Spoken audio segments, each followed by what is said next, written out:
All right, guys, so we're here with Brianni Vega, a senior from Uplift Heights. How are you doing today? I'm doing good. You? Good.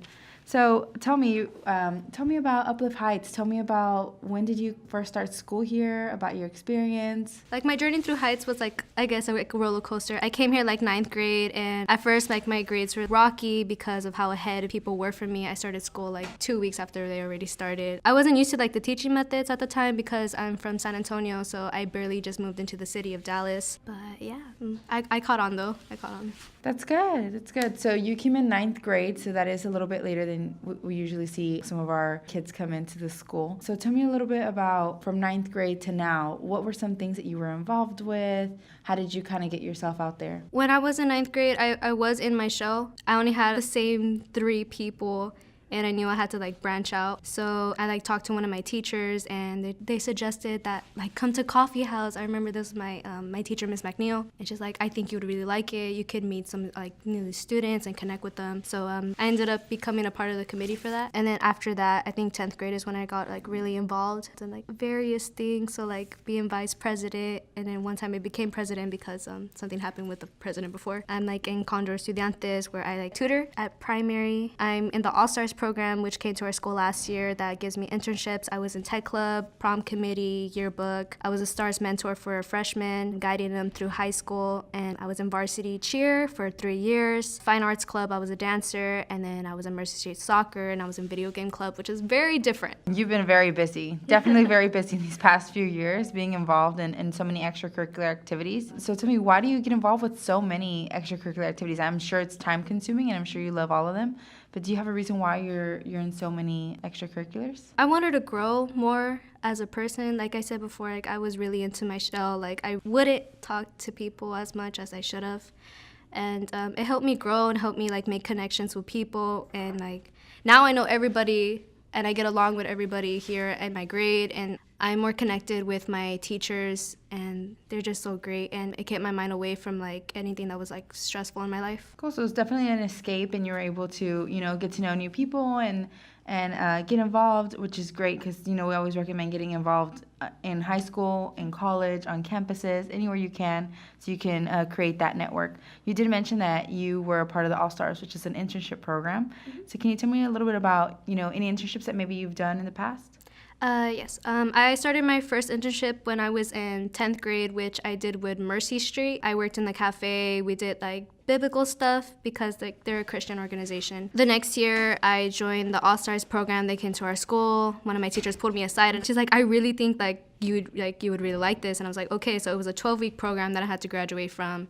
And basically that program, every Thursday we went to a workshop where they taught us like different skills in a business or professional area. So like communicating, presentations, attire. And then I ended up getting an internship at Consolidated, and I worked in accounting and in tax. And so how did you like working in accounting and tax? I'm sure it was something new for you, and you were going in trying to figure out, what you want to do for your life. So did it teach you anything being in that department? It taught me how to be more organized and how to communicate more with people, especially people who weren't my age, because everyone there was like 45 or like 50 and older, because they've been there for about like 20 years or 30 years. So that was a bit of a challenge, but then at the end, I developed and improved all these skills that I didn't know I would get at my age, but also taught me like what I didn't or didn't want to do when I get older. Yeah, so tell me, did you like doing all the numbers and, math? Was that something for you, or was it not for you?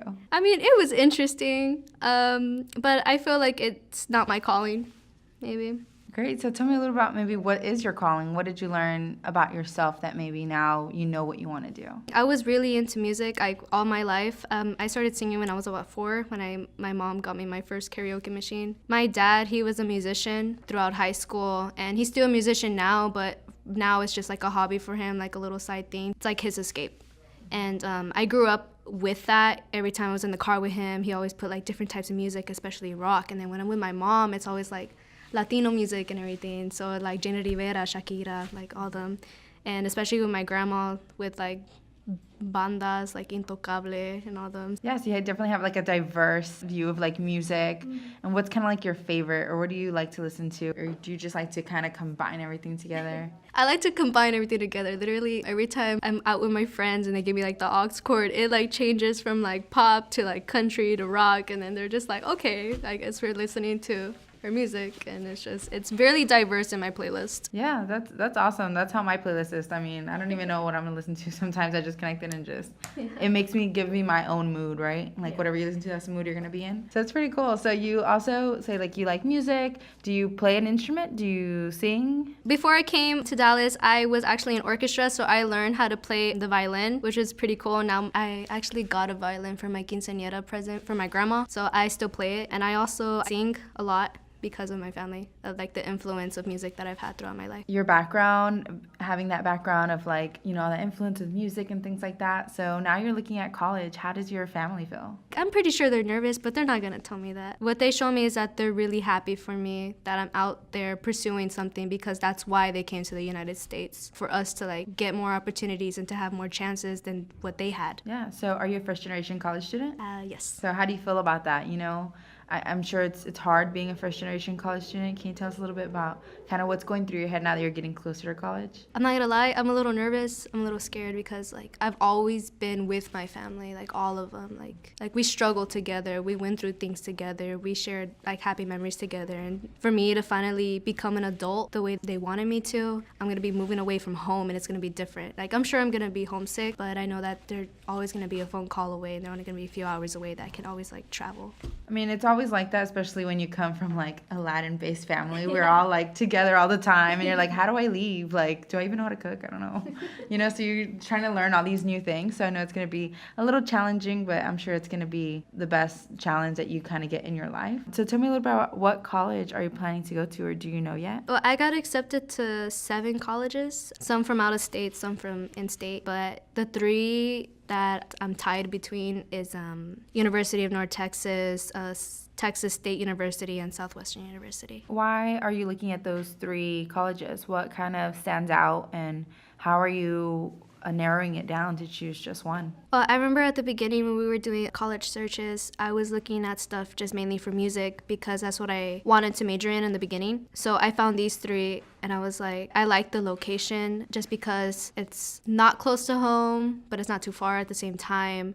So I was like, I can still be independent, but like if I ever need anything, my family's just a few hours away. UNT, they're all about like music and expressing it throughout campus. I remember when I went to go visit it, there was like these posters about like competitions coming up. And I remember when I visited Southwestern last year, they were telling me how they have like concerts and like they invite all the students there and they're all about music, and I was like, that is so cool. And then Texas State, they have like a little radio thing there, and I always wanted to work at a radio station. It's something that I feel makes me unique personally. So I was like, yeah, like I really like these stand out, these go with what I want. They have good academics, they're very diverse, like they're big, but that gives me more opportunities to meet more people. Yeah, it's definitely good to always, you know, narrow down your colleges by interest and things that you like. So what are you planning to study? I'm planning to study business management, and I want to minor in music. So when I get older, I want to create my own business from the ground up, and it's going to be based on music. So I want to bring it back to the community, make it affordable, because I want to bring back music for like young children or adults, and I teach them how to use like instruments, or if they want to sing, or if they want to do production. I want that to be a starter for them, to have a place to go to where they can escape from everything. Because I remember people my age, people ask them, what do you do to escape from all this stress and all this drama? They're just like, music. It's always music. So I wanted to bring that to them. That's super cool, especially like, you know, bringing it back to your community, which is, I think, a very big thing to even think about and come back to. Yeah. So that's awesome. So do you have siblings here at Uplift, or do you have siblings at home? I have 5 half-siblings. One of them, my sister Camila, she goes to primary here at Heights. I have a brother who's in a program, who's starting Heights next year. He's starting kinder at Heights. My other 3 siblings, they go to schools in San Antonio, so some are like 14, 15. So like you said, you're the first one to go to college, and so college signing day is around the corner. You know, that's a big thing around here at Uplift. So how are you feeling about that? I'm very excited. I'm nervous, but I'm very excited. Because of the stuff I've been involved in, I've gotten to know people here at Heights from different grade levels, so even middle school. So the fact that this year that my entire school is going, that's something that's like breathtaking for me, because I know that once I go up there and say my name, I'm gonna be hearing cheering, and I feel like I'm gonna get emotional or something. But I'm nervous because like, oh no, what if I mess up my name or something? I forget like what my last name is or something, or I forget the school. So I'm nervous because there's gonna be a lot of people. I think that's like very common, but I'm also nervous because my mom's gonna be there and she's gonna be recording, and it's just her presence there. It just makes me really happy. Awesome. So you definitely have a bright future ahead of you, and we're super excited to see, where college leads you in the future. So thank you so much for taking this interview, and we'll see you at College Signing Day. Thank you.